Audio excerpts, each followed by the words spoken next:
the remarks, I think we can begin the discussion now as more participants are rolling in. So thank you all very much for joining us for this conversation on what a feminist COVID-19 recovery actually looks like, especially in the context of conflict or post-conflict. And we'll hear about that from the expert on the matter, women peace builders, responding to COVID-19 and calling for a more feminist recovery in their countries.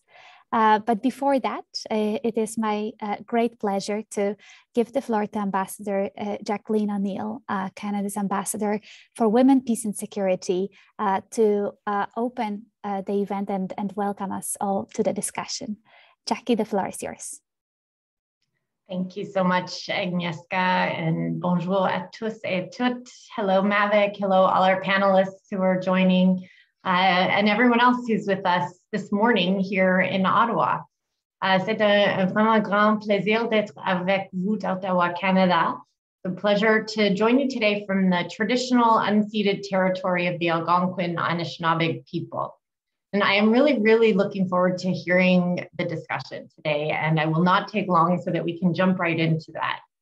I was reflecting a little bit on the topic and reading through the title, the subtitle, the concept note for today's events, and was reflecting on this idea of, as it says in the slide we just looked at, gender responsive and conflict sensitive crisis response and recovery, which is certainly a mouthful. And as I see it, what we are talking about is making sure that the goals that we set out and the vision that we have and the plans that we carefully draft and all the things that we do when we have time to sit together in a meeting or around a table in person or on Zoom like this or at the Security Council, making sure that they all get used and practiced and even improved when there is a crisis, which seems obvious, but it isn't always. So making sure those goals that we have become practice when a global pandemic strikes or when fighting begins or seemingly all of the early warning signals are going off. And I often try to think about what those of us who are advocates can learn from other fields. And one of them that I think applies here, and bear with me, is the field of athletics and athletes and high performance athletes.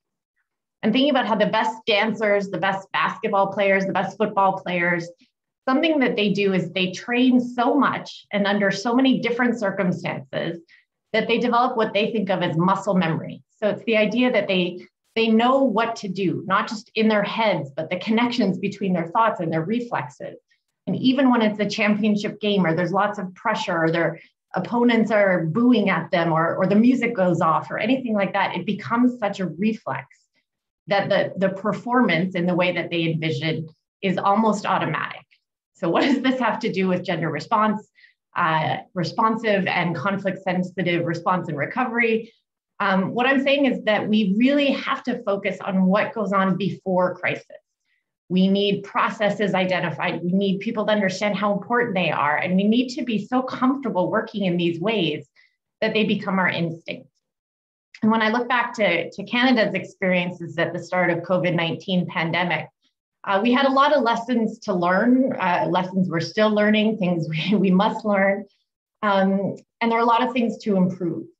But one thing that was positive that I'll flag is that we had 25 years of experience as a government of doing what we call gender-based analysis plus. So GBA plus, as we call it, is a process used to figure out how diverse groups of people experience policies and programs and initiatives. And the plus means that we go beyond sex and gender and we look at factors like race and religion and age and physical ability and more. And because it has become common in our government, a starting assumption is that people of different genders will be affected differently by situation. People with disabilities, people from ethnic backgrounds, from Indigenous people, people in rural communities. So something we did not have to spend time doing at the very start of COVID was making the case that there would be a different experience for different people. So we knew, for example, that the majority of caregivers around the world, including in Canada, are women. So when kids are out of school, that would affect women most, including their participation in the workforce. Or thinking critically about how women might be affected by lockdowns, it led us to think then that, of course, home is not a safe place for many people, including often LGBTQ plus youth, women, especially women with disabilities. So we needed to increase funding for domestic violence shelters. So although it was still a process, there was a bit of an instinct where we didn't know what the answers would be, but we knew we had to ask the question. And we certainly couldn't have introduced the concept of GBA plus in the peak of the crisis. And the crises, including COVID, also really showed us the importance of building relationships, again, before the crisis. And crises like, political ones, natural disasters, COVID, they don't stick to our traditional org charts. They don't strike only one department of a government or only parts of society. And so we really benefit when we have relationships that extend beyond our immediate circles. Because in crises, one of the most important currencies, because speed is supreme, is trust. And when you need to get funding out quickly or find partners to implement something, it makes such a difference to have those relationships and that trust already, and especially to have trust built between governments and civil society. So programs like the one you've just undertaken and events like these where we can learn from each other, they also help build trust. And I want to thank you on behalf of Canada for all the work that you've done, all the insights that you're going to share with us today, and to assure you that Canada will be very eagerly taking notes. Thanks to everyone. Merci, and back to you, Agnieszka. Merci. Thank you so much, Ambassador Anil, and huge thanks to Canada for supporting this work, for supporting the Global Network of Women Peace Builders and our partners to bring this GBA plus lens as a tool, as an instrument to an analysis and response to COVID-19 in conflict-affected countries, and to our work on localization, and indeed working, bringing those tools, those instruments, those strategies into the work of those whose muscle memory on gender responsiveness is already very well developed, and these are our panelists that we'll hear from later, and the women peace builders who are working with this gender responsive and conflict sensitive lens every day. So thank you so much for those words and for this excellent metaphor. It will definitely stay with me. It is now my great pleasure to introduce our second opening speaker, our very own Chief Executive Officer of the Global Network of Women Peace Builders, Mavic Cabrera-Baleza. Mavic, the floor is yours. Thank you very much, Agnieszka. Good morning, good afternoon, and good evening, everyone. I'm very happy and honored to speak with you today, and speak after a dear friend and staunch civil society supporter, Ambassador Jackie O'Neill, Canada's Ambassador for Women, Peace, and Security.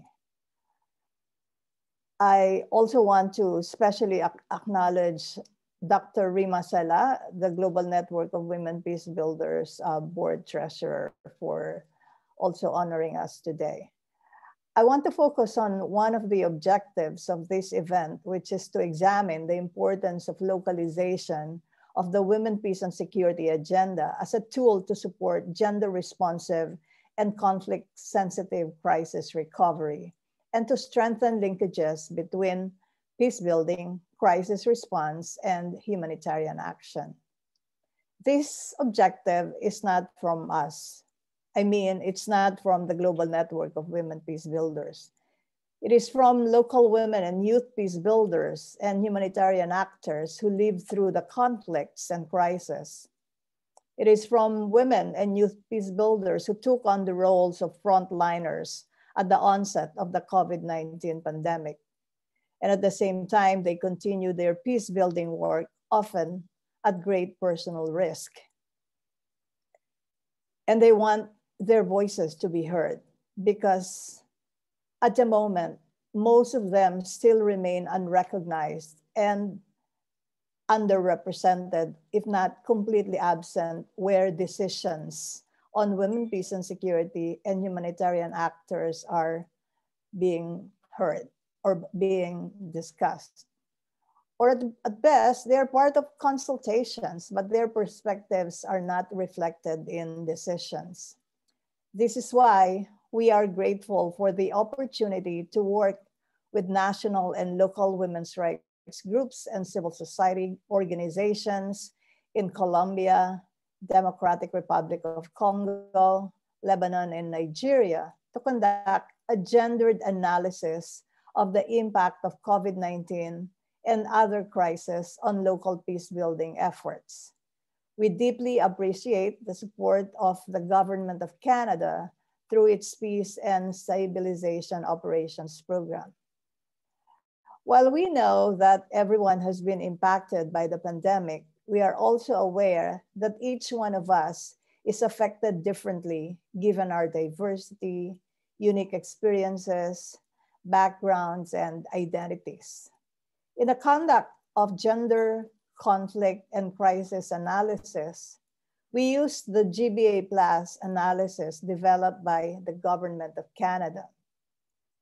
GBA Plus analysis is an analytical process used to assess how different women, men, and gender diverse people may experience policies, programs, and initiatives. It is based on sound data, rigorous research, and factual information. It is an understatement if I say it's been very helpful in this work in analyzing the impact of the pandemic in the work of local women peace builders and our work collectively. And that's why it's called Canada's, or it's referred to as Canada, as one of Canada's national treasures. In this project, we are using the result of the GBA Plus analysis to develop crisis and risk communication strategies. We are also using the results as advocacy tool to demand change in government and multilateral, as well as private institutions, systems, and structures that are inherently biased, discriminatory, exclusionary, non-representative, and patriarchal. We will also be using the results of the GBA Plus conflict and crisis analysis to demand accountability to the Women, Peace, and Security agenda and gender responsive and equitable pandemic solutions. It is only through civil society's sustained and constructively critical actions that a feminist COVID-19 recovery would be possible.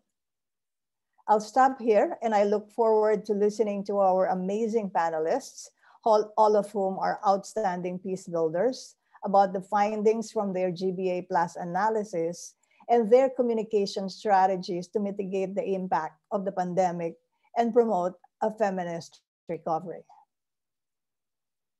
Thank you so much. Thank you so much, Mavic. And without further ado, we will now move to our panel. We have three formidable panelists.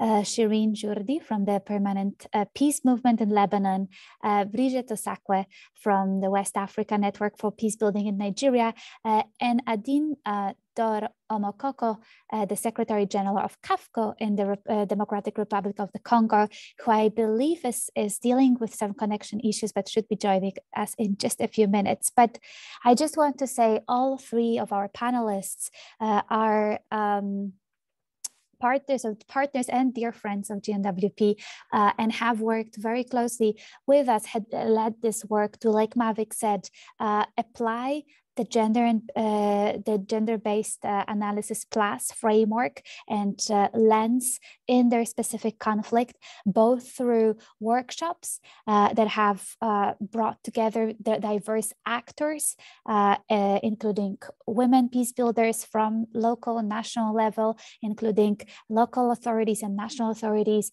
including media practitioners, to reflect on GBA plus, on what it is, on what intersectionality is, to reflect on their own identities and how this influences how they experience crises, how they experience conflict, but also how they design programs, how they implement, how they draft and adopt policies, how they write articles and produce radio programs. So these have been extremely rich discussions, and Shireen, Bridget, and Adine are here today with us to share some of those insights, some of those discussions, and some of the communications and advocacy materials and campaigns that came out of it. And to most importantly, tell us, what is feminist recovery? after COVID, especially in conflict and post-conflict contexts, from the perspective of women peace builders themselves. Before I turn to Shireen, our first panelist, just a quick reminder for everyone that in an effort to make this event as inclusive as possible, we have interpretation available into French, Spanish, and Arabic. So if you'd prefer to listen to the conversation, one of those languages, you should have a little interpretation option at the bottom of your screen. Please use that to choose the language you prefer. As you can see, we have our two wonderful colleagues, Harriet and Jamie, also providing interpretation into ASL. You can see it on the screen. So with this, oh, and maybe one final reminder, I was told to encourage everyone to join the discussion both here, and you can submit questions which we will collect and bring to our panelists in the interactive segment of this event, but you can also join it on Twitter. We've been posting, we will continue to post about this important question. Please join us in discussing and sharing your thoughts on what feminist recovery from COVID-19 should look like using the hashtag feminist recovery. So with that, without further ado, I will now turn to our first panelist, Shireen Jordi. Like I said, Shireen works at the Permanent Peace Movement in Lebanon, who is a partner and member of the Global Network of Women Peace Builders. Shireen herself is a peace builder with many years of experience and a very strong track record of bringing gender perspective into peace building in Lebanon. And you can see her full bio in the chat. Shireen, I want to turn to you with a couple of questions. We all know that Lebanon has faced not only one crisis, not only COVID-19, but in fact a myriad of crises: the health crisis, a humanitarian crisis, a social and political crisis, and an economic crisis, all in the matter of the last 12 or 18 months. How have these crises impacted the gender inequalities in Lebanon? How have they impacted the most marginalized populations, including the Syrian and Palestinian refugees women? And most importantly, how do you think effective communication can be used to address, bring to light and address those gendered impacts, especially those impacts on the most vulnerable and most marginalized populations? So thank you so much, Shireen, for sharing your perspective and expertise, and over to you.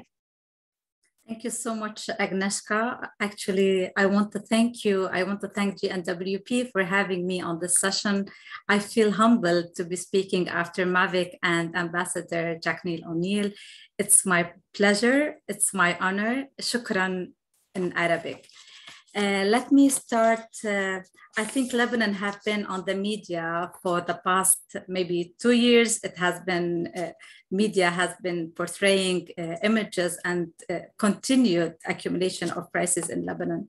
Lebanon is facing multiple challenges caused by long-standing positions of a failed state that was unable to bring and to build strong institutions after 30 years of fake peace, of negative peace, and has led to the impoverishment of its population and deep social inequalities.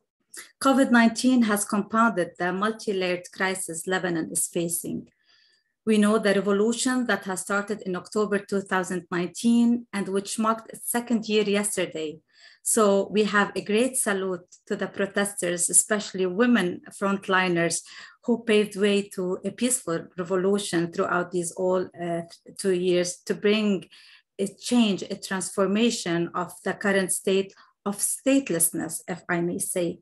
This revolution was a clear manifestation of the deterioration of human securities indicator, to be followed by the economic disintegration, the sharp devaluation of the currency, to the Beirut port explosion on August 4 to 2020, which left 20 people killed, more than 5,000 injured, and 300,000 people homeless, exposing severely the damaged, already strained health infrastructure and medical supplies. These various crises have deeply impacted the social and economic landscape in Lebanon, especially for women and other marginalized groups, Agnieszka. In fact, in the last year, we have seen more than 180,000 applications for immigration, which are the roots of tomorrow, mainly the youth, doctors, and teachers. We have seen that the officially estimated unemployment rate is estimated at 40%, but I would say even more than 40%. We have seen extreme poverty now in Lebanon. It is said it's around maybe 30%, but I would say it's more than 75%, and almost doubled among the Syrian population, maybe at 88%. The food prices recorded more than 440% inflation in the past year, up to 700% in the past few weeks. Refugees in Lebanon have also testified huge unemployment rates, with 61% of Syrian women reported job loss due to COVID-19, compared to 46% among Syrian men.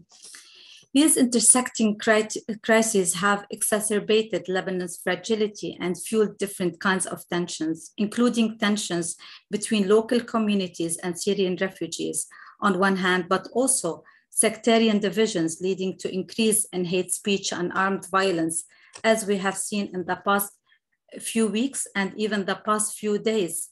The worst day of the sectarian violence in the last decade. It was something that we were very scared. We even called as the mini civil war. So with all these, we see like these crises has exposed the fragility of the state that is not present, just like, because we need to name it to have a name for that. And this has led to this disconnection and lack of trust between the local population and the government.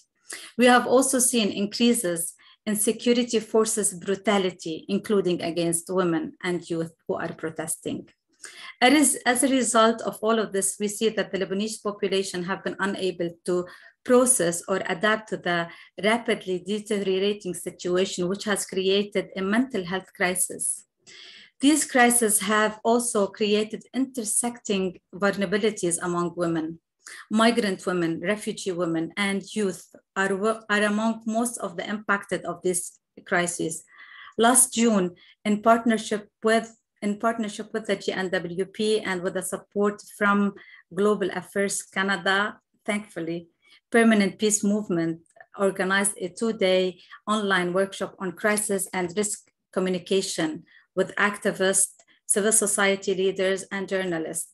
We used the GBA Plus, which is the Gender-Based Analysis Plus methodology, to conduct this analysis from an intersectional perspective. Some of the impacts that were identified during the GBA Plus training are increase in domestic violence, just as Ambassador Jack Neil O'Neill also was referring to impacts of COVID.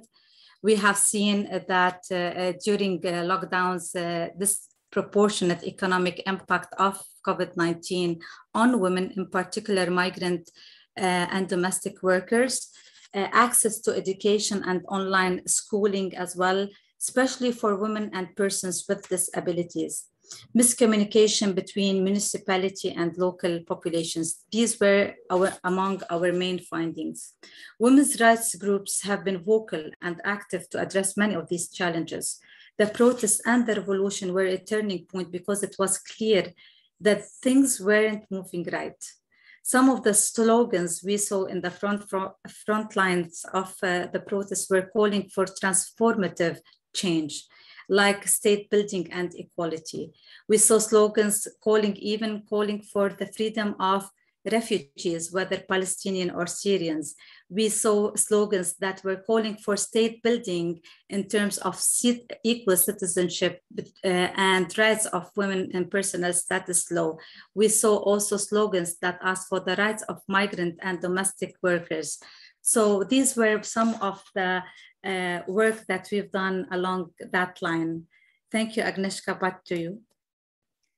Thank you so much, Shireen. And I know that there have been some very creative ideas as well that came out of those workshops and those discussions of how to leverage both kind of traditional, conventional media, social media, but also even a mural, right, to highlight some of those messages, because like you say, at the time where so many crises are meeting, bringing those voices that are so often marginalized to the fore, and, you know, to the spaces where they can be seen by the widest possible cross-section of people is really critical. So thank you for sharing those reflections. And what, you know, really struck me was what you talked about, what you said about the intersecting vulnerabilities. So again, the heart of the gender-based plus analysis, the intersecting vulnerabilities of migrant workers, which I remember was an issue that was discussed at depth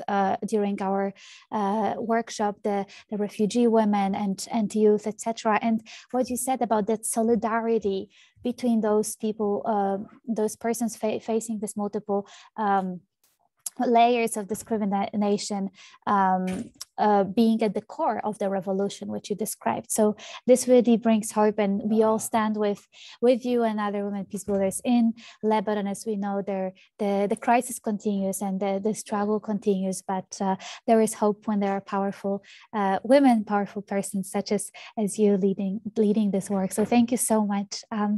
You said another thing about the disconnect, about crisis leading to perhaps distrust and disconnect between people, between the populations, and between the government, and especially the populations at the local level. So this brings me to the question I wanted to ask to Bridget. And Bridget, you know, I'm asking you this question because we've worked on localization together for several years now with support from Canada, and because Nigeria is a vast country and an extremely diverse one in terms of languages, in terms of ethnicity, in terms of the sources of conflict and insecurity. So in a context like this, what role, what is the place for localization as a strategy, not only for implementing women, peace and security, but also to address those gendered and diversified impacts of crises, including COVID-19 that we've discussed? And how has WANEP, the West African Network for Peace Building in Nigeria, been responding itself to the gendered impacts and calling for gender responsive and conflict sensitive recovery? Over to you, Bridget. Thank you very much, Agnesa, for that. And I'm happy to be here to give my perspective on the issue of localization, but a brief background on the issues of Nigeria. I know that a lot of us here already know our issues in Nigeria and our background, but I must say that we have multiple issues that include natural disaster and man-made conflicts. And a part of those man-made conflicts include the GBV issues that we are talking about. And then we have great issues of poor infrastructure that COVID exposed. We have the issues, political issues of governed spaces, where the localization really, really situates itself. And then there's a trust deficit between the governed and the government. And again, this is an issue that localization is pushing, building trust between, especially the women groups and the government agencies. I am looking at it from a very highly patriarchal society that we have ourselves, that we find ourselves. And again, the states that we chose for the localization are not only patriarchal, even religiously very restraining. And so the COVID pandemic exposed a lot of issues in this respect and exposed a lot of us to the realities. There might be negative realities, but the sad realities that we have if poor infrastructure to respond to such pandemic, and that we do not have plans, no plans at all, generally, neither to include women. And so the vulnerability of women increased. Here, one came in, first of all, to look at what are those vulnerability issues during the pandemic. We did a survey that looked at how women fared during the pandemic and what are the possible things to do for recovery. And one of the things that it's exposed was that the linkages between pandemic, which is a humanitarian crisis, and conflict was exposed. And now the localization workshop have helped women in two ways. It's given them the new ideas that there's linkages between peace building and humanitarian crisis as COVID. They cannot situate themselves in the process and begin to think of ideas of what to do. And in the local authorities that we engaged, because when we engaged the women, what we did was to bring the local authorities, because the relationship have... Si je suis en vision conférence, on s'appelle plus tard. Okay, apologies. I think we have Adine with us online now, but Bridget, please go ahead, and I'll just use this brief interruption to ask you to, if you could turn on your camera, if that's possible with the connection, that's of course fine. If not, but please carry on, and we look forward to hearing how the analysis of the linkages between the peace and humanitarian work worked during localization. Sorry for the interruption. Okay, thank you. So I was explaining that the workshop that we had, the localization workshop that we have, helped women to situate themselves, to realize the linkages between the pandemic, the peace building, humanitarian crisis, such as COVID, and begin to think of what they could do during humanitarian crisis. And then when we engage them alongside with the local government authorities for actions, local government actions, because we do realize that whatever actions or whatever intervention we make are not sustainable if the local governments are not involved, and let them take the buy-in of the local government. And then what we did was to have them...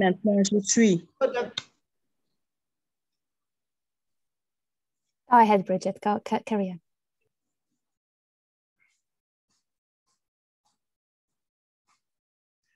What did she say? It was just someone not being muted. My apologies again for that, and please go ahead. Okay.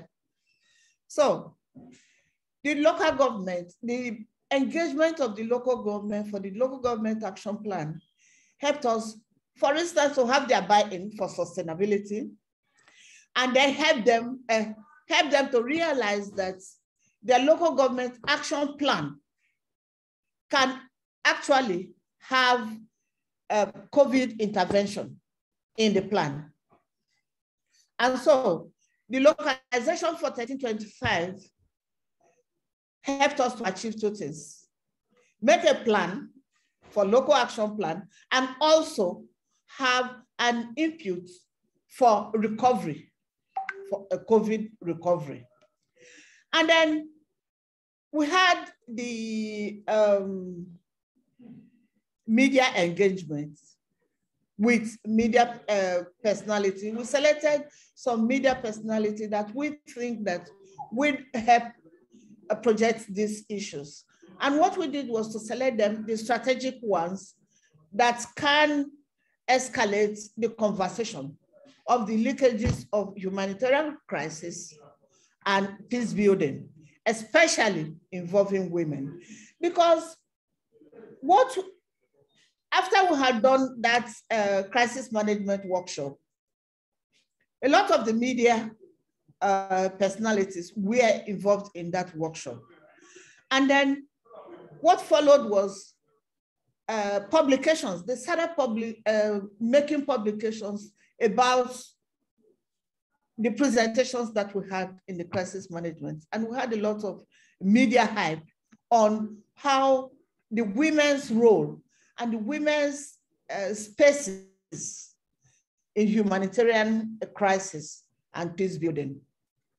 And we went further to develop IAC materials to raise public awareness.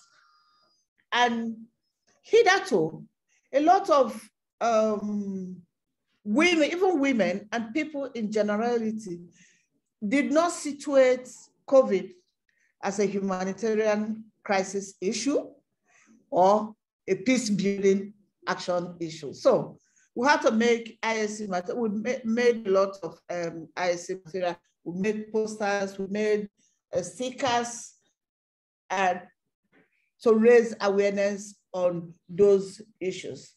And then we had a research on the gender-based plus analysis on the different perspectives of diverse women in recovery. Because the diversity in this respect now included women that are coming from, because though the research didn't include Boronu, but the consultant that did the research insisted on including Boronu because she sought some kind of diversity that were useful to the process, the localization process and the feminist COVID response process. And so we had this multiple and diverse perspective from different angles on how women were coping, on how women were responding. And the feminist angle of it was very important because we found out that during the process, we found women who were hitherto not prepared for a leadership position in crisis area automatically turned to leaders in those areas. You find them supporting one another. We had an example of women calling out to other women and begin to take care of issues in their streets. These were not in their action plan, but on their own, they decided to, yes, this is not in our action plan, but these streets today, all the women come out here and let us see the things that are peculiar to this street, and this is what we're going to be doing. Some of them we had examples of some of them cooking for the street boys in recovery during COVID. Thank you so much, Bridget. And so many rich points from your intervention. I think you highlighted several really, really important aspects of this localization work and work with the media. On the one hand, providing those spaces, especially at the local level, for women to strategize, to brainstorm around what is that nexus between the humanitarian response and the peace building and what concrete actions they can be taken. On the other hand, and simultaneously institutionalizing some of those actions that cannot just be carried on the shoulders of women peace builders, but require the support and commitment of local authorities, institutionalizing them through the local action plan on women, peace and security, making sure that the local authorities are committed and that they make them sustainable. And then finally, thirdly, working with the media for this broad-based support, for building that broad-based support. And this is really a long-term work. And we've been engaging with WANEP, building this community of journalists committed to gender-responsive reporting on conflict, committed to peace and security since 2019. So this really, we're really in this for a long haul, and we're planning another workshop and training with journalists in a couple of, or a month from now. So really looking forward to that. But I think this, the strategizing, the institutionalization, and then the broad-based awareness are all parts of what we need to be doing to develop that muscle memory that Ambassador O'Neill was talking on at the beginning, to really, have that gender responsiveness, this intersectional analysis ingrained into everything we do at all levels. So thank you for highlighting those three critical aspects. I will now turn to Ms. Adine Omokoko, the Secretary General of CAFCO. Madame Adine, vous êtes avec nous. Je vais vous poser la question en français. Merci beaucoup. Adine, you are here with us. I'm going to ask you the question in French. What I would like to know from you is how women peace builder what is the response of women in your country, and what are the type of supports that they are enjoying, and what are the type of support they need to be able to better the work that they are doing. Thank you very much for joining us on this platform, and now I give you the floor.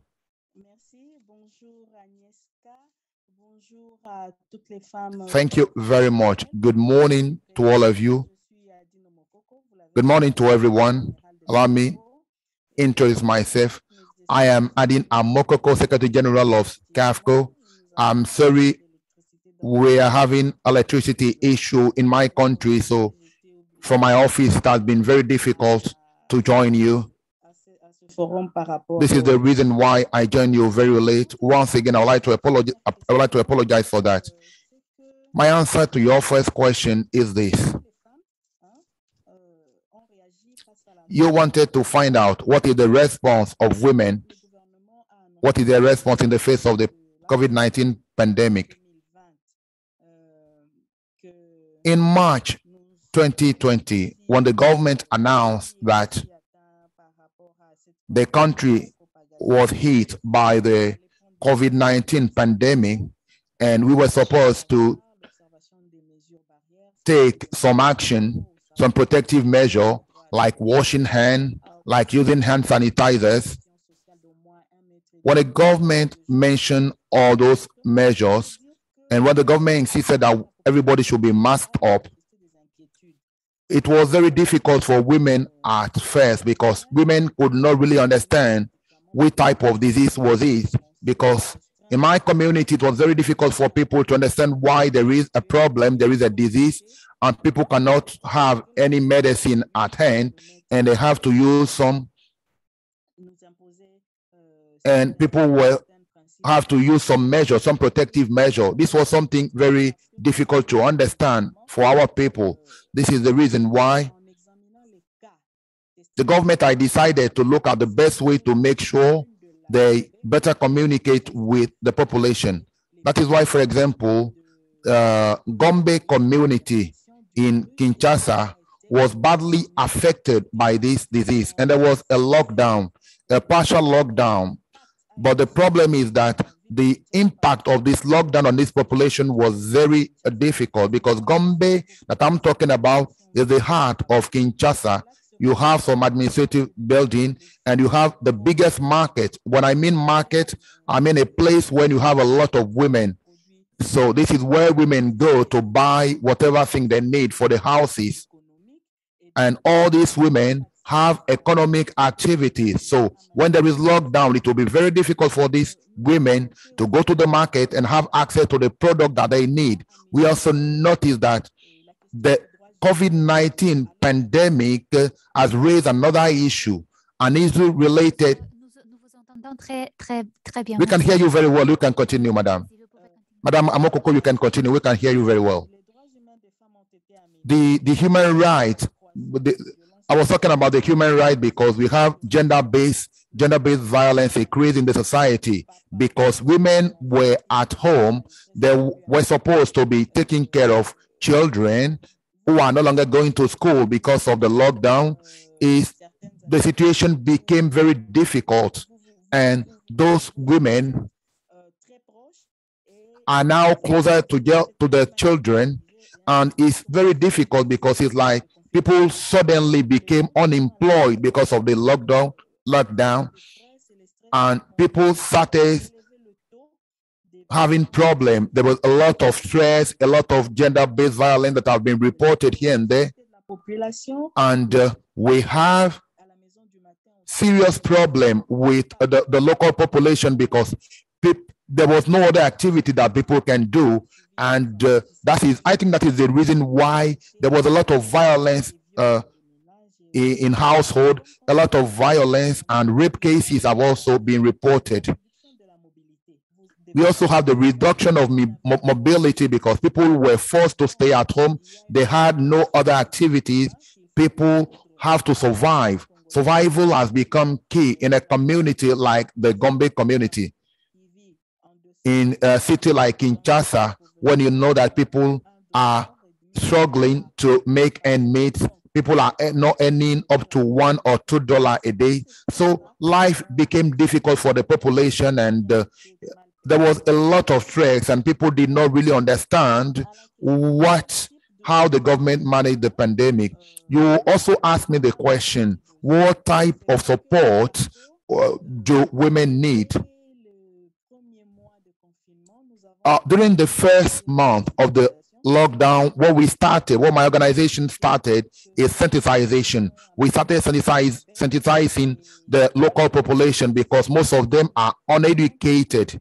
So the first activity that we did is communication, trying to explain what is the role of the protective measure to fight against COVID-19. So we had to bring the information to the local population, and in terms of sensitization, we had to reach out the local community, reach out to them and tell them that the pandemic is real, that COVID-19 is real, that COVID-19 can kill. And we really encourage the government to take other measures, and we tell the local population that international community is making whatever is possible to find sustainable solution to fight against this COVID-19, and to allow this local population to be able to move.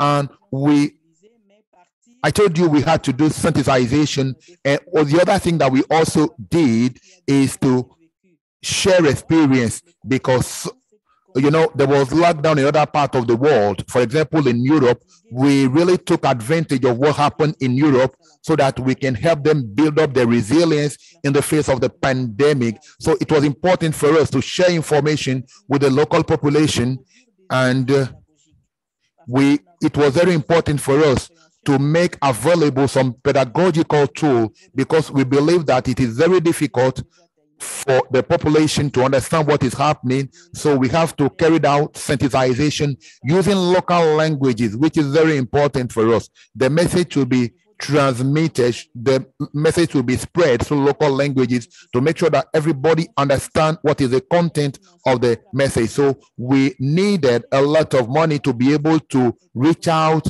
to these very remote places. I don't know even whether you know DRC. DRC is a very large country, so it's very difficult for us to reach out some community which are living very far from the town. So we had the support of some technical partners. Some UN agency have helped us, and we have other partners that help us to that make available the resources that we needed to make sure that we reach out those very remote communities.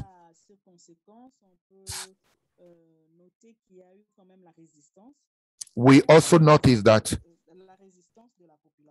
some resistance from the population, and what we did is that we put in place a media plan. Women in my country, they like watching TV, so they like watching TV, watching drama on TVs. So what we did is that we took advantage of the fact that they like this type of event on TV, and we made sure that we have drama section on TV so that we share the message. We carried out the sensitization at the level of those women. You ask another question related to the feminist stance. I think that this is a strategy that needs to be put in place to help women. You know, globally, talking about the feminist recovery, I think that it was very important to insist on to help women to be able to fight for the right, and we build up strategies. We build up strategy, and we help women to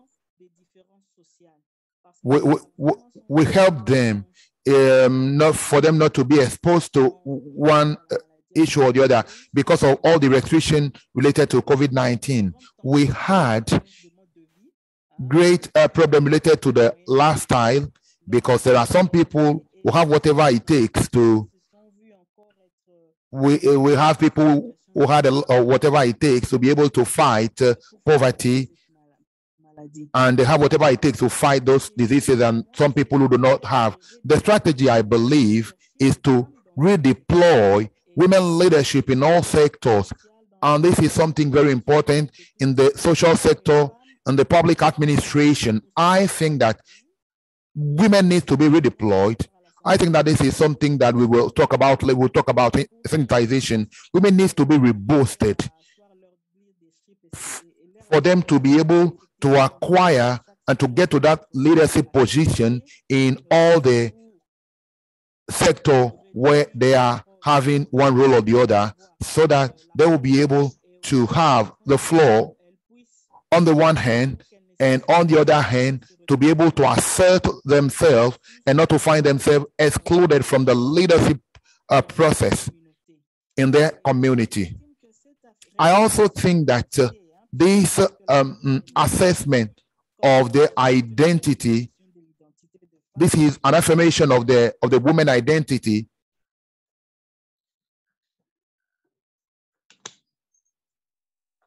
Cette réaffirmation de l'identité des femmes. So this affirmation of the women identity as a stakeholder for the in the case of the leadership should help human rights to be better fine-tuned, to be part of the legal framework, and women should take ownership of that, looking at the importance, taking into account the role that they are playing as a spokesperson in the community with their counterpart. How do I put it? So that they could put an end to this situation. So I think that there is a need to act in terms of communication. I'm really happy with the workshop that we had recently, because on the Access Plus, on the crisis communication, and on the fact that we have a part related to communication for people to know how to guide their discussion, what is the type of relationship that they should have with others, what should be their behavior in the face of a risk. I think that we really welcome this workshop, and we believe that we need to continue to exploit the principle and the value that has been shared, that will be shared during the next opportunity. I will try to elaborate on that later on if you have additional questions, but I believe that this is the little I can share with you. I'm really sorry, my internet is not that perfect. I'm currently using a phone that does not belong to me. So thank you very much, Madam Adine. I believe that you will have a question during the interactive section of our discussion. il y a une option d'interprétation, de traduction. We have an interpretation option. Voilà. De votre écran, vous avez une option d'interprétation. Merci. Vous pouvez So there is an interpretation icon. So you can make use of that when the other speaker are speaking. Parfait, merci. So thank you so much, Madame Odile, for highlighting, for providing that rich background, and I think once again highlighting the importance of building the awareness, building the knowledge, and we know there has been so much misinformation and disinformation around COVID-19. This is in fact one of the reasons why at the Global Network of Women Peace Builders, early on in the pandemic, we launched a global database on women, peace and security and COVID-19 to highlight some of those gendered impacts and to counter the lack of information or often disinformation. And we know our partners and women at the grassroots, national, regional levels have been fighting against this misinformation too, like Madame Adine has highlighted, including now the misinformation around the vaccinations and encouraging people to get vaccinated as well. So thank you so much for highlighting that once again. And with that, we are now moving on to our interactive part of this conversation. For this, I would like to remind everyone once again that you have the interpretation function at the bottom of your screen. You have a little globe and it says interpretation. If you click that, you can choose the language of your preference between English, French, Spanish, and Arabic. So please use this so that you're able to follow the conversation in the language that's most comfortable to you. We have already received a few questions to the panelists. I see 2 questions in the chat as well as 1 in the Q&A window. So my dear panelists, I will now summarize the questions to you and hand it back over. And for the participants, please send in further questions. I hope we'll be able to do another round. The questions we have so far, the first one is around women's participation. So we know women make up the majority of healthcare workers and frontline responders, and you spoke about it so eloquently, but they are not represented in task forces and working groups on COVID-19. So what strategies do you have for calling for an increased participation of women in those spaces? And what role can localization play in that? That's the first question. We have a second question specifically to Shireen, saying women in the MENA region and globally have always played a key role in revolutionary movements. Could you tell us a little bit more on what you touched about before on the feminist solidarity during the social protests in Lebanon and the way that especially Palestinian and Syrian refugee women have been included in those? Again, you touched on this, but if you could expand, that's the second question. And finally, the third question to all of our panelists to speak about the situation of local communities where there is no power supply, and so there is no access to television or even radio sometimes due to poverty and lack of access to technology. What are some measures that can be taken to spread awareness, to raise or spread this information, as you spoke about, Bridget and Adine, in those communities? So 3 questions: how to increase women's participation in decision-making about those COVID-19 recovery processes, a little bit more about the role of feminist solidarity in protest movements in Lebanon, but if Bridget and Adine want to mention, perhaps with regards to SARS movement or end SARS movement in Nigeria, Bridget. And third, on raising awareness in communities that don't have access to electricity. I don't know which of you would like to take the floor first to respond. Shireen, I see you've been spotlighted, so maybe you'd like to go first. Thank you. I'll start with a question addressed to me. And this is very relevant and important question to answer at a local, national, and international level. To start with women in MENA. Women in MENA, we have been always hearing about resilience. Women in MENA and resilience. And I think it's so much putting women in an inferior and a weak position, not in a position of agency. And we have to be very, very critical and aware when we use the word resilience. Are we mentioning resilience in terms of coping, or is it resilience as an agency? And most of the concepts note or the work that we've seen is putting resilience as women and men are weak or trying to cope with the status quo. And the revolutions were able to provide women with platforms. They were the public space that women were able to have, because women and men mainly are not able to take main decision-making levels or able to take enough and adequate representation at the political forums or at the political legislation levels. And this is not because women are lacking any kind of expertise or capabilities to be in the decision-making level, but because of the political systems that excludes everybody, including women.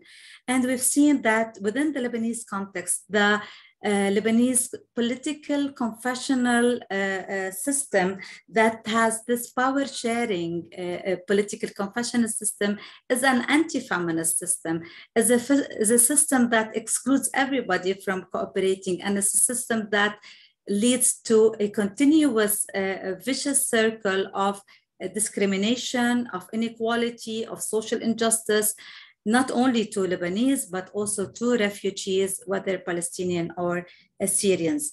To add on that, in terms of feminist solidarity, at the local and national level, we've seen that mainly women were leading the protests at the beginning of the revolution. If we remember the famous kick to a person with arms, it just launched a revolution that is a non-violent revolution with women at the forefront.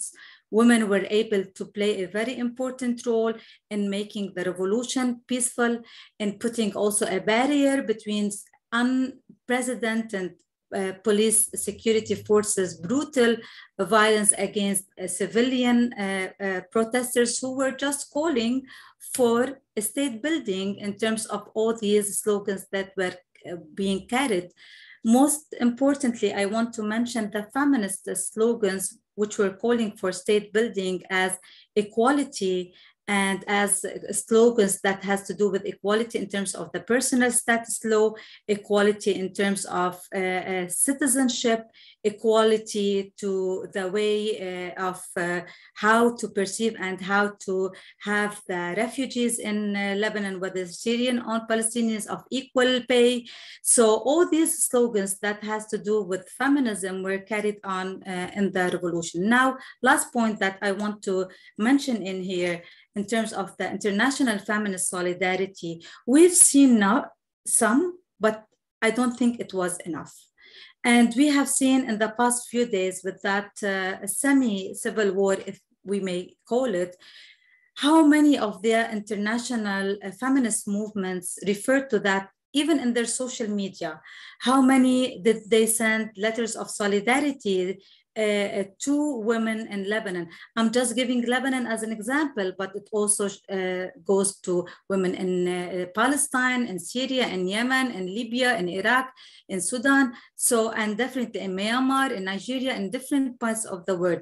I think in a way for us to have a real feminist, international feminist solidarity, we need to have a common ground between the international feminist movements to have at least this like emergency or a core group that are able to follow these emergency situations in different parts of the world and highlight what is happening on ground. I mean, I can be and follow women peace builders, follow us, try to see like what we are calling for and try to amplify our voices, try to play a role at the Security Council, at the General Assembly, at different spaces where decision-making is being said, to put our states accountable. It's time, because we cannot have peace if we do not have justice and accountability. And now it's quite obvious what is happening now in Lebanon. We have a red flag. We need justice and we need accountability to what happened at the port. What was the reason of that explosion? All these people who were killed cannot go unnoticed. And it's time to have the state building that the revolution has been calling on for 2 years, but not only the present revolution, a series of revolutions, a series of feminist work that has been highlighting issues of inequality and social injustice at the grassroots level. Thank you, Thank you so much. Thank you so much, Shireen, for those important insights Mavic is saying in the chat. Thank you in particular for the insights on the resilience of women and the resilience as agency, and appreciating that and bringing that to the decision-making level. And Mavic is adding that people's resilience, especially of women and local populations, should not be an excuse for governments not to be prepared for pandemic and other crises. It's not an excuse for them to be inefficient and ineffective in crisis and conflict response. So the resilience does not mean we can just keep throwing whatever we want at women and they'll be fine. It means acknowledging and building on their agency, in fact. And thank you also for highlighting how those how a feminist response, a feminist revolution, feminist slogans are those that are truly inclusive and call for rights of those most marginalized of all genders as well. So thank you so much. Bridget, I'll turn to you now, perhaps in particular with the question on the ensuring women's meaningful participation in those decision-making processes about COVID-19. And an additional question that just came in about how, you know, many naps on women's insecurity have been delayed because of COVID-19. But we also have national strategies on COVID recovery or national plans being developed. So how do we ensure that those have a strong gender lens and include the needs and perspectives of women and girls? Over to you, Bridget, for those two questions. And if you're able to, perfect, turn on your camera on, that's perfect. Thank you. The spirit of action plans in the first instance is to make it feminist intent. The National Action Plan on Women, Peace and Security has the inner intent or the motivation for feminist interventions in issues of women, peace and security. And so, and luckily for us in Nigeria, 2020, the second NAP expired. So COVID delayed the review of the review and the development of the third NAP. But now in 2021, we started work on the development of the third National Action Plan. And what we have done, like I said previously, that women have realized the linkages between crisis, humanitarian crisis, and peace building. And so they have included issues of recovery in COVID in the action plan.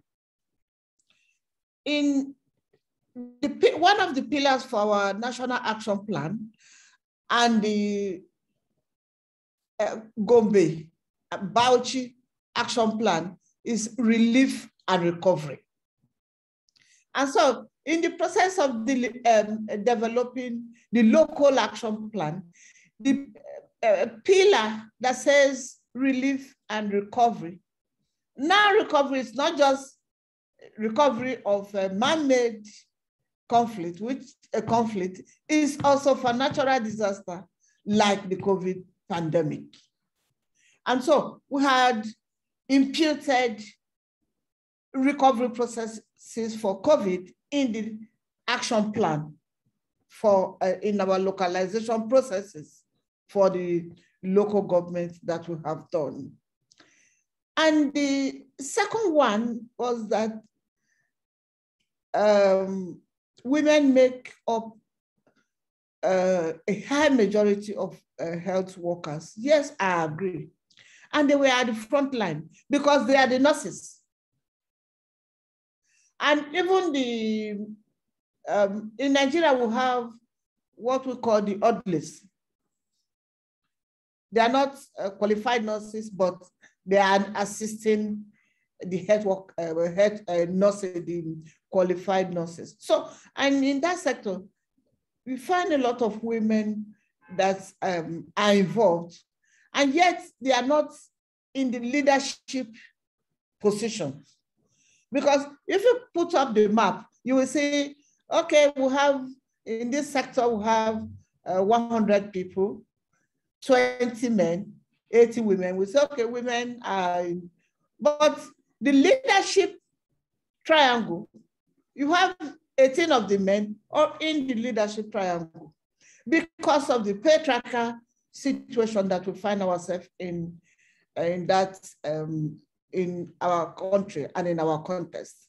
And so what we are saying is that when we make plan, one of the things that we have in another project started to do is to help them to make contingency planning that include recovery, that we impute into our localization, so that we take it as a whole. The local government will take it as, okay, this is a plan, and that understanding that COVID is a humanitarian crisis, and humanitarian crisis is a peace building, making that linkages and that nexus becomes a powerful tool for us to raise the capacity and raise the skills of women in leadership, not just within their spaces, but in political eras. And I must say that we have multiple issues in different layers in Nigeria. Mm-hmm. At the community level, there's a high rate of discrimination. Discrimination in the family, discrimination in the community, discrimination in the political era space. And so Nigeria has one of the lowest percentage of women participation politically. As at the last check, we have 6.something% of women leadership in the political space. So it cascades like that to the ground level.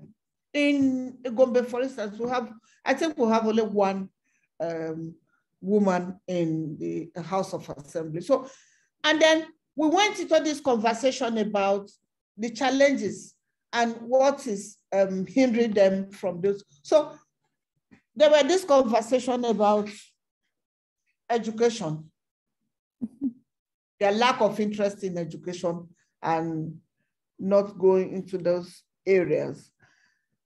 Then the cultural beliefs and all that. But what we have decided to do is that they should design their plans in such a way that it will respond to these issues that they have highlighted. Mm-hmm. And then let's see how we take them into the leadership, right from the community level up to the political level. Thank you so much, Bridget. Thank you for those insights. I will now turn to Adine for her reflections on the questions. I will speak to her in French. So for those of you who need to hear me in English, please remember to choose that option with the interpretation icon at the bottom. Alors, Madame Adine, finalement, je me rends vers vous avec des questions. Surtout, on a eu des questions sur les moyens de communication et les moyens de sensibilisation parmi les populations, parmi les femmes qui n'ont pas l'accès à l'électricité, n'ont pas l'accès à l'Internet, n'ont pas accès à la télévision. Alors, quels sont les moyens pour les attendre? Quels sont so from your pour travailler avec eux sur ces questions et diffuser. What is required? What do you have to work on this issue, COVID-19 issues? And do you have any other means, any other innovative way like communication means, like social media, for example? And I think that people listen to you really want to know what are the innovative ways that you are using for sensitization in your area. the sensitization that you talk about, what are the innovative ways that you're using to put them in place? Thank you very much. Thank you very much, Agnes. Agnieszka, thank you. You wanted to find out what are the innovative way that we can make available for women who do not have access to internet. DRC is a country faced with a lot of infrastructure problem. Even electricity in Kinshasa is a big issue. This is infrastructure is a serious challenge for us here in DRC, and policymakers should make sure that they should put whatever it takes in place for population to be mobile and to be informed. But talking about COVID-19 sanitization, we must confess that we need to go on the ground to bring the information to women in remote areas. We lead as women leader, we need to reach out to these women. It's true that with the younger generation of women, they are much more digital with their phone. Of course, communication and interaction platform on social media is helping them. I mean, Facebook, WhatsApp, and Twitter are very innovative way. They are innovative way par excellence if you want to reach out to a lot of women. But these are women who belong to a particular category. These are women younger than 35. These are very young people who are very conversant with this type of technologies. It's true that I share the concern of my sister from Lebanon and that of Nigeria. African society, I mean, DRC is a patriarchal society. It's a male-dominated society, and I've been very delighted to take part in the meeting with a delegation of the African Union, since the president of our country, the chairperson of African Union, and there is a forum that will soon be launched, a forum on the positive masculinity. We think this is something very interesting, and we will do whatever is possible to take part in this initiative. We need to be able to allow men to voice out what the problem are, and so that women should be able to be playing a very key role in anything they'll be doing. So this should be part of the national plan of the 1325 resolution. This will help women to move forward. I was talking about the use of social network to be able to have access to the younger generation. Even door-to-door sensitization, this is something very important. So when we were doing sensitization for COVID-19, we really go to very far places, and people really don't understand what we were doing, because everybody is saying that this is a very new disease. We don't know about this disease, but you people are ready to come and sensitize us. This is something that people were very delighted with. And the sanitization of the resilience means, I think that we are the first organization, first DRC organization to have supported the vaccine initiative, and we continue sanitization the population. Of course, some people are reluctant to take their job because of the fake news that we have on the internet. But I think that we started a campaign with the support of the vaccination program. C'était pour nous une façon de communiquer. Et puis après, il y a eu effet boule de neige. Les femmes, tant leaders que de la base, ont commencé à aller. Les contacts interpersonnels. C'est vrai que nous pouvons nous dire que nous sommes des femmes leaders. As I said, we're facing a couple of issues, but we noticed that it's very important to be with a number of women and to count on their participation. So the sensitization activity that we carried out allow more women to accept getting vaccinated. So the information we have been able to share this information from out the years. Of course, we have a lot of challenges. We need to put it. The government need to in place a framework that will take into account women. We also need to fine-tune some strategies so that we can continue our sensitization on women leadership, on resilience, so that we can break these bridges. We can break this problem. So the disease created a lot of problems. So it's important for women to carry out action first of all build up their own confidence, and on the other hand, to be able to understand, to find their way in this very difficult situation. And women need specific support so that they'll be able to really bypass this pandemic. Thank you very much. Let me give you back the floor. Can you tell us in one sentence féministe, une action concrète? What do you mean by feminist recuperation? What do you understand by it? Just in one sentence, let me ask you this question. First of all, to Shireen, Bridget, and then I'll come back to you. Since we're almost at the end of this meeting, I'll give you. Pour le mesurer, alors on va avoir un petit beep. Let me use my phone and to time your intervention, Shireen. We are now almost at the end of our event, and I will be. Nous sommes presque à la fin de cette discussion. Afin de respecter le temps, je vais vous donner une toute petite minute pour prendre la parole une dernière fois. À votre avis, qu'entend-on par la relance ou la reprise féministe? Alors, quelle action pourrons-nous entreprendre pour faire de cette relance féministe une réalité?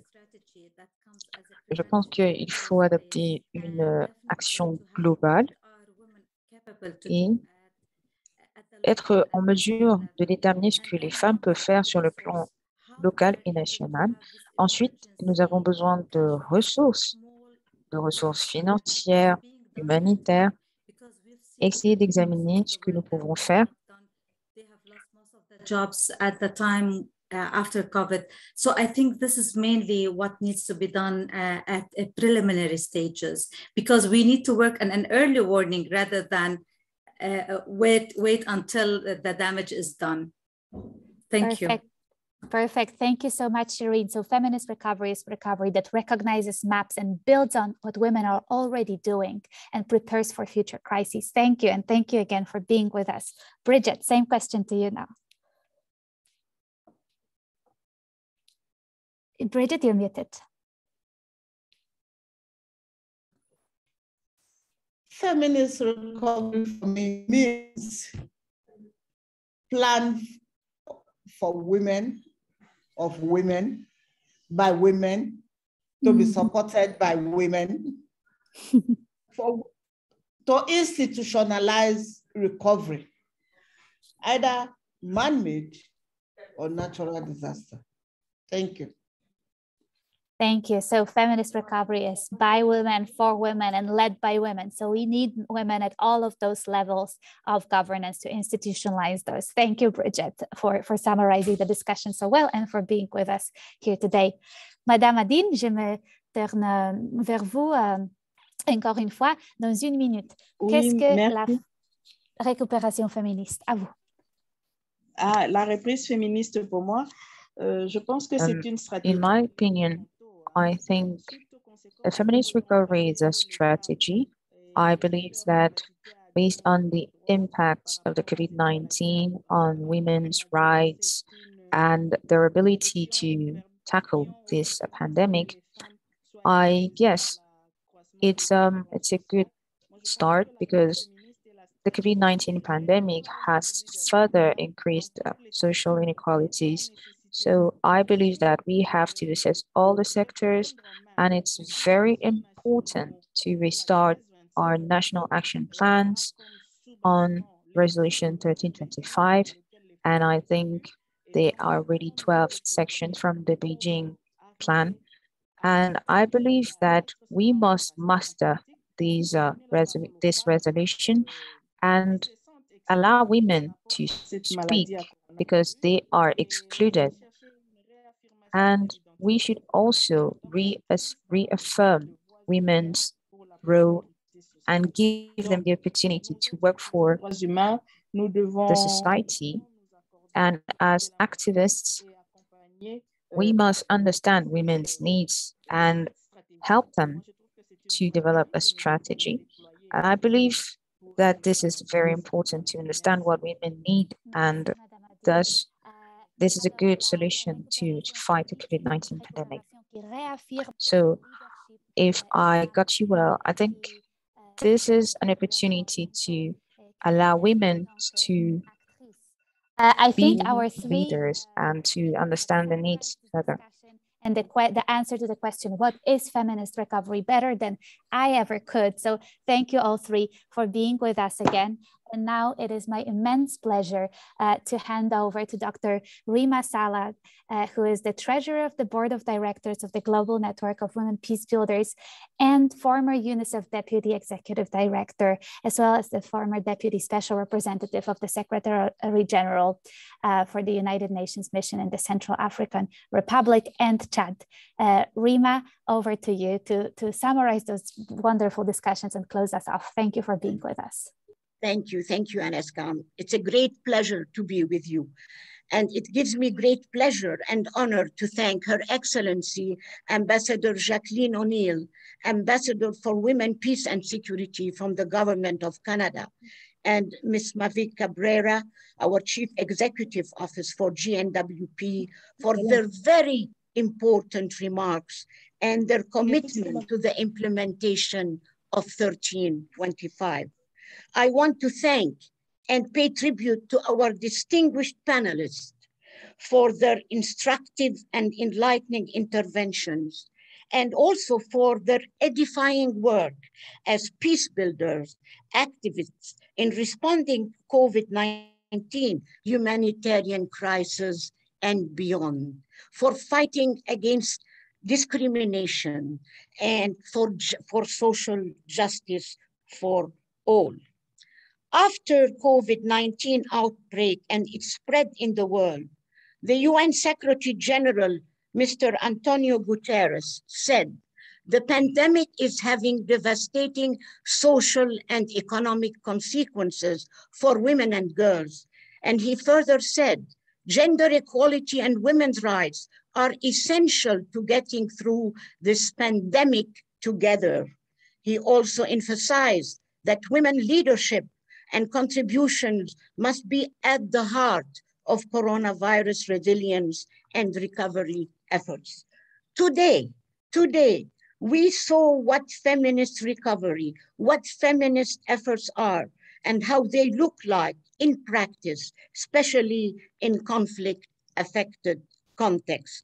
We learn about the importance of gendered analysis of the impact of COVID-19 to design more effective interventions, and how feminist recovery requires an intersectional lens.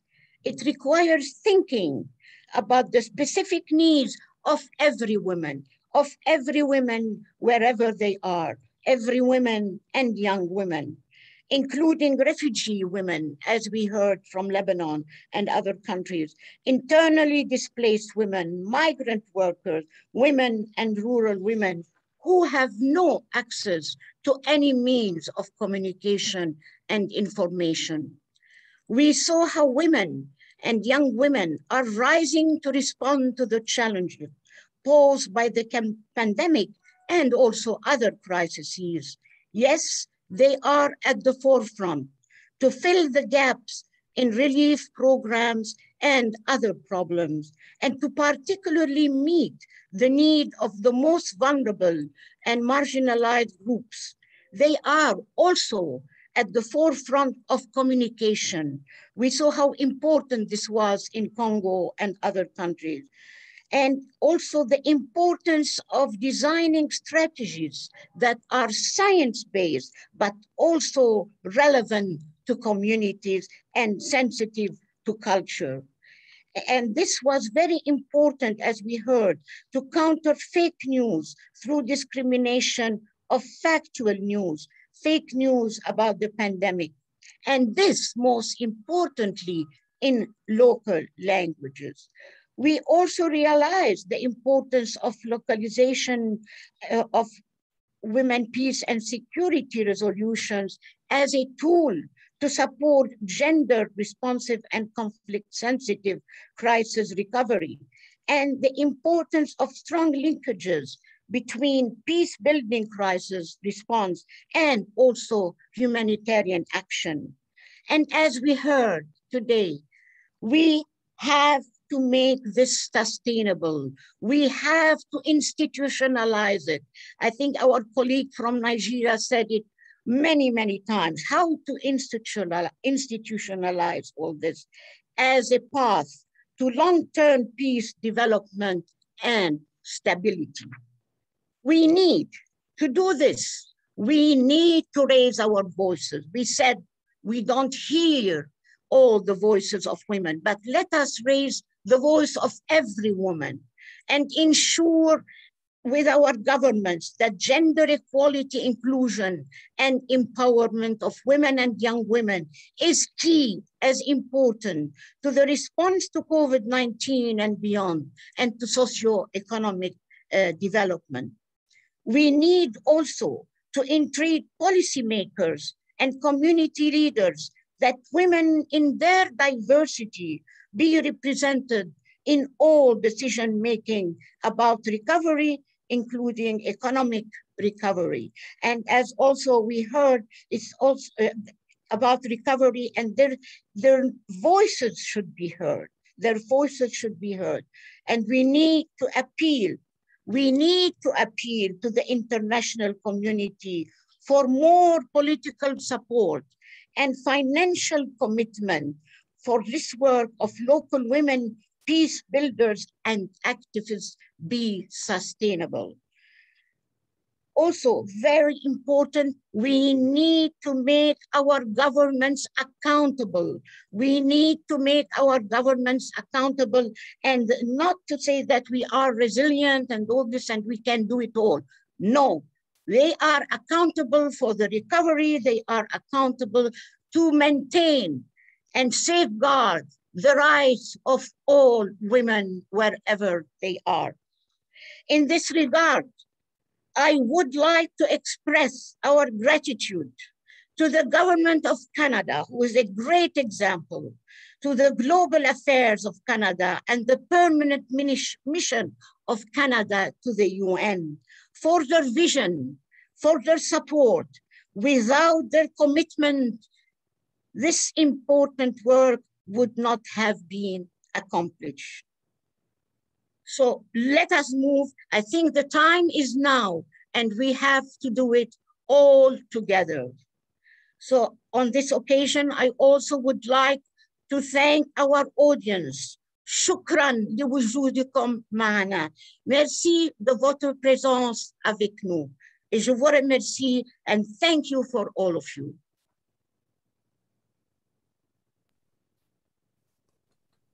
Thank you so much for those closing words, Rima. I think you said it best. Thank you everyone for attending. This event is now closed. Thank you. Thank you. Bye-bye.